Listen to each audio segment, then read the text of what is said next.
A Escritura, a palavra de Deus que se cumpre em Israel, é um sinal para a Igreja de Cristo. Livro de Jeremias, capítulo 31, versos 31 a 36, etc. Senhor, em nome de Jesus, pedimos a Ti que nos conceda o entendimento da Tua palavra. E também pedimos, Senhor, que outras pessoas que possam ouvi-lo por Sua palavra venham a entendê-la e se converter também, Senhor. Em nome do Senhor Jesus.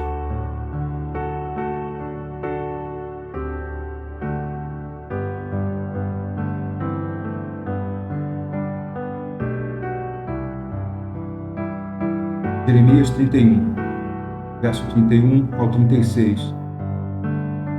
Eis que dias vêm, diz o Senhor, em que farei uma aliança nova com a casa de Israel e com a casa de Judá, não conforme a aliança que fiz com seus pais no dia em que os tomei pela mão para os tirar da terra do Egito, e eles invalidaram a minha aliança, apesar de eu os haver desposado, diz o Senhor.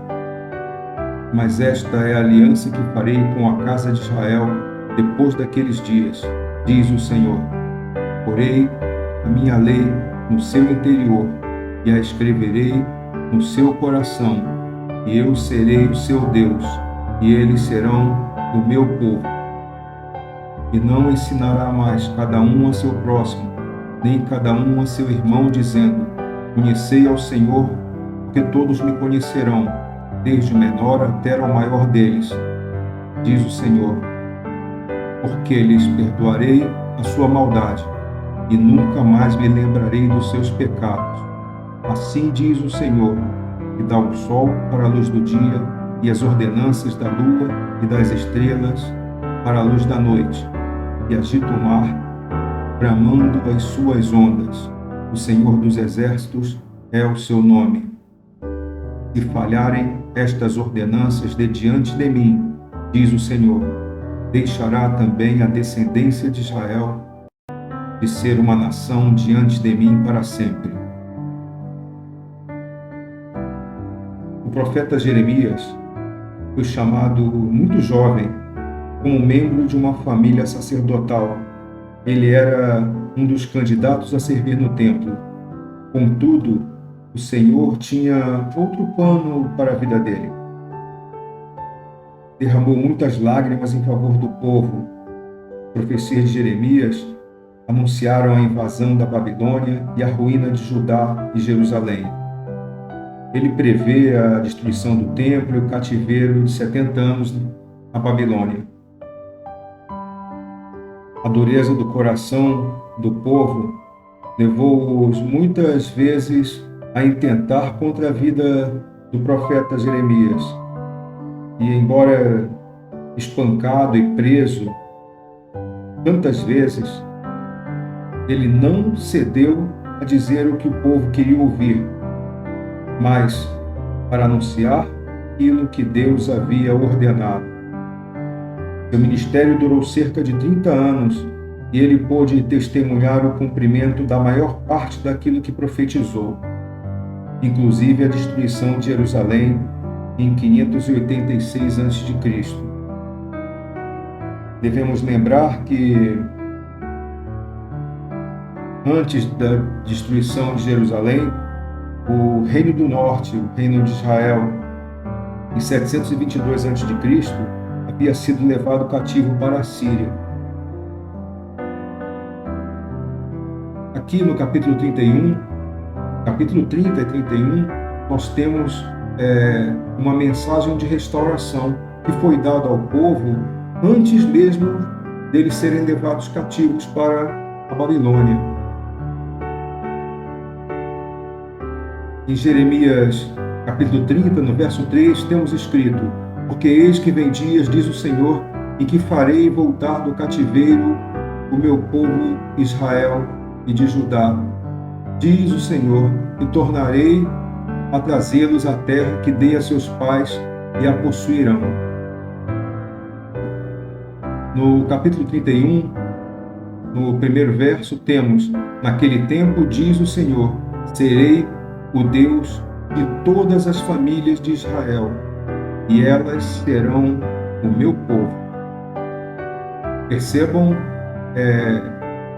que Deus fala aqui não de indivíduos, mas de uma coletividade, as famílias, a base da sociedade israelita.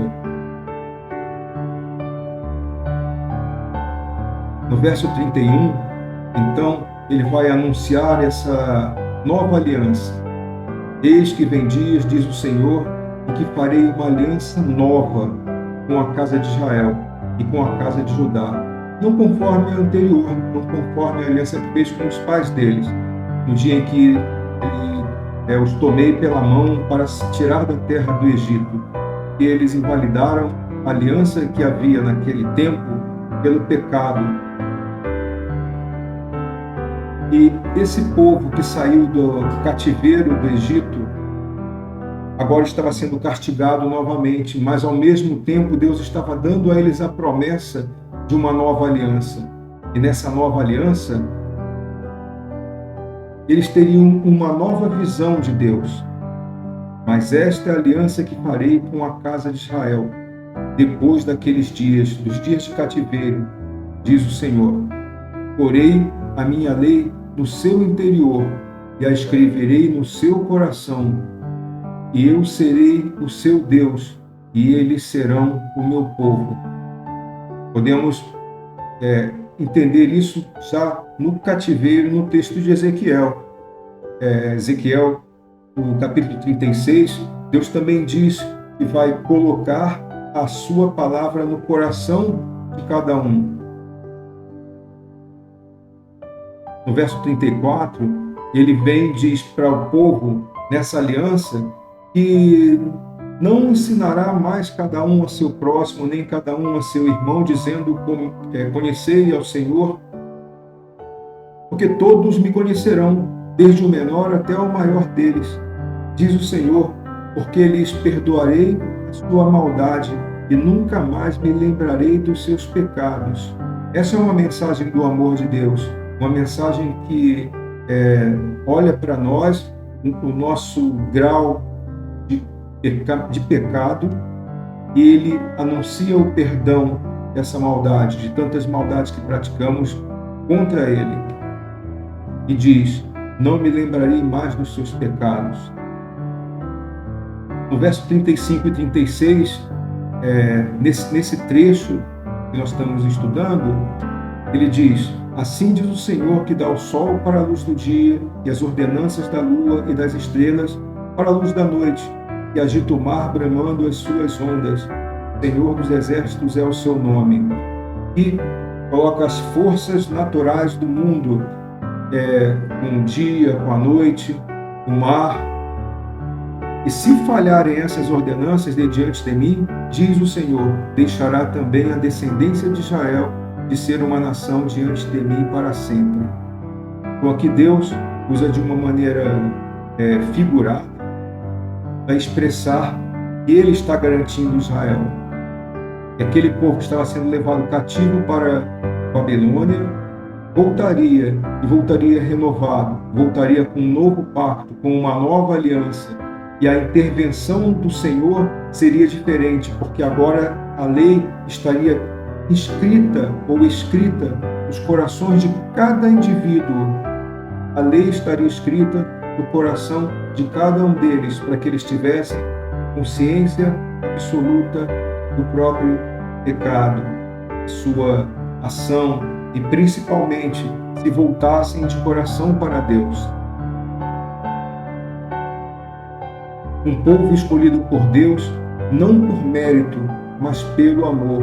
Esse é o povo que Deus com quem Deus vai estabelecer um novo pacto. Mas isso está escrito em Deuteronômio 7 já. Porque povo santo és ao Senhor teu Deus, o Senhor teu Deus te escolheu para que lhe fosses o seu povo especial de todos os povos que há sobre a terra. O Senhor não tomou prazer em vós, nem vos escolheu porque a vossa multidão era mais do que a de todos os outros povos, pois vós éreis menos em número do que todos os povos, mas porque o Senhor vos amava, e para guardar o juramento que fizera a vossos pais, o Senhor vos tirou com mão forte e vos resgatou da casa da servidão, da mão de Faraó, rei do Egito. Em 1 Coríntios, Deus nos mostra, na sua palavra, também como é que é feita a escolha da igreja, dos crentes, dos cristãos. Porque a loucura de Deus é mais sábia do que os homens, e a fraqueza de Deus é mais forte do que os homens.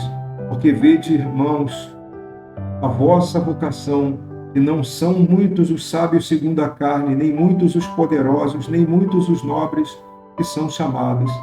Mas Deus escolheu as coisas loucas deste mundo para confundir as sábias. E Deus escolheu as coisas fracas deste mundo para confundir as fortes. E Deus escolheu as coisas vis deste mundo e as desprezíveis e as que não são para aniquilar as que são, para que nenhuma carne se glorie perante ele. Mas vós sois dele em Jesus Cristo, o qual para nós foi feito por Deus sabedoria e justiça e santificação e redenção, para que, como está escrito, aquele que se gloria, glorie-se no Senhor. A aliança com Abraão se estende aos gentios em nosso Senhor Jesus Cristo. Gálatas 3 vai nos dizer: Cristo nos resgatou da maldição da lei, fazendo-se maldição por nós, porque está escrito: maldito todo aquele que for pendurado no madeiro, para que a bênção de Abraão chegasse aos gentios por Jesus Cristo, e para que pela fé nós recebamos a promessa do Espírito. Irmãos, como o homem fala, se a aliança de um homem for confirmada, ninguém a anula, nem a acrescenta. Ora, as promessas foram feitas a Abraão e à sua descendência. Não diz e às descendências, como falando de muitas, mas como de uma só, e a tua descendência, que é Cristo. Aquela promessa, aquela garantia que Deus estava dando para Israel, para Jerusalém, para Judá, é a garantia que Deus está dando aqui para a igreja. Há um constante desejo no mundo pela destruição de Israel, desde o seu irmão Esaú até os dias de hoje. Por isso é preciso nós estarmos atentos dessa forma, tanto pelo que aconteceu na promessa, quanto o que aconteceu também com os povos que eram inimigos de Israel. Assim também teremos povos que são inimigos da igreja. E disse Esaú a seu pai: tens uma só bênção, meu pai. Abençoa-me também a mim, meu pai. E levantou Esaú a sua voz e chorou. Então respondeu Isaque, seu pai, e disse-lhe: eis que a tua habitação será nas gorduras da terra e no orvalho dos altos céus. E pela tua espada viverás, e ao teu irmão servirás. Acontecerá, porém, que quando te assenhoreares, então sacudirás o teu jugo do teu pescoço. E Esaú odiou a Jacó por causa daquela bênção, com que seu pai o tinha abençoado. E Esaú disse no seu coração: chegar-se-ão os dias de luto de meu pai, e eu matarei a Jacó, meu irmão. Foram anunciadas a Rebeca estas palavras de que Esaú, seu filho mais velho, e ela mandou chamar a Jacó, seu filho menor, e disse: eis que Esaú, teu irmão, te consola a teu respeito, propondo matar-te.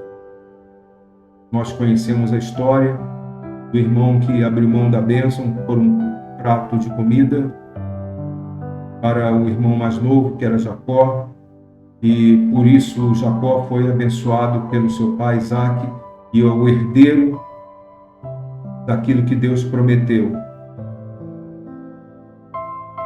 Inimigos de Israel também os amalequitas, amorreus, cananeus, heteus, heveus, jebuseus, perizeus, filisteus, que habitavam na atual faixa de Gaza, sírios, babilônios ou caldeus, atual Iraque, medo-persas, o Irã, gregos e mais tarde romanos.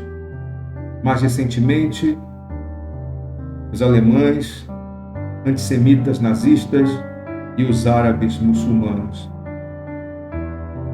Aconteceria o mesmo com a igreja, perseguida pelo Império Romano, com cristãos lançados nas arenas para espetáculo com feras e para serem queimados vivos. A Inquisição da Igreja Romana matou muitos cristãos que foram tratados como hereges por seguirem a fé nas Escrituras. De outra forma, foram perseguidos por muçulmanos e em países comunistas como a antiga União Soviética, China, entre outros, mortos sumariamente, sem qualquer processo. E no Brasil, por enquanto, essa perseguição é bem mais leve. Não se pode muito falar que seja uma perseguição tão intensa no sentido de matar cristãos, mas nós já percebemos muitas vezes o que tem acontecido. Em muitos lugares há total proibição a cultos cristãos. Se tentam destruir Israel, seus descendentes, tentam destruir a Igreja de Cristo. Devemos ficar atentos a isso, sabendo que é o Senhor que nos garante, que é o Senhor que nos guarda, é Ele que nos preserva. É aquele que diz que o dia e a noite são um sinal de que Ele garante a existência do seu povo. O que devemos aprender com o que lemos? Devemos aprender que é o Altíssimo quem garante a existência do seu povo. É Ele quem nos sustenta em um mundo absolutamente perverso. Devemos aprender também que Deus pode pesar a mão sobre nós por causa da idolatria. Por isso que o povo de Judá, em Jerusalém, assim como também no Reino do Norte, caiu e foi levado cativo lá no norte para a Síria e no Reino do Sul, Judá cativo para a Babilônia. Fugir da idolatria. 1 Coríntios, capítulo 10, verso 14. Nós estamos envoltos numa sociedade absolutamente idólatra. Assistimos a festas de padroeiros, farras religiosas de toda sorte, festas juninas, Natal, Réveillon, Dia dos Mortos, e finados, Semana Santa, tantas farras religiosas de idolatria que existem na sociedade. Deus castiga como um pai castiga seu filho, mas se estáis sem disciplina, da qual todos são feitos participantes, sois então bastardos e não filhos. Devemos aprender também que Deus, como um pai, Ele pode muitas vezes castigar de modo muito intenso, como castigou os judeus que estavam em Judá, levando-os como castigo para a Babilônia. Mas ao mesmo tempo que Ele castigou, Ele deu a promessa da restauração. E aqui está a garantia, no verso 36. Se falharem estas ordenanças de diante de mim, diz o Senhor, deixará também a descendência de Israel de ser uma nação diante de mim para sempre. E não é uma ameaça, mas um tom que os homens entendam. Enquanto existir dia e noite, Deus garante Israel como nação. Deus garante todo o seu povo como um povo separado, como uma nação santa. Temos a fé em que somos herdeiros da mesma herança de Israel. Nisto não há judeu nem grego, não há servo nem livre, não há macho nem fêmea, porque todos vós sois um em Cristo Jesus. E se sois de Cristo, então sois descendência de Abraão e herdeiros conforme a promessa. Gálatas 3, 28 e 29. A Escritura é a palavra de Deus e a verdade de fé, doutrina, para nós que somos seu povo eleito. Quem pode dizer, sou de Deus, sem querer conhecer a palavra dele? Graça e paz.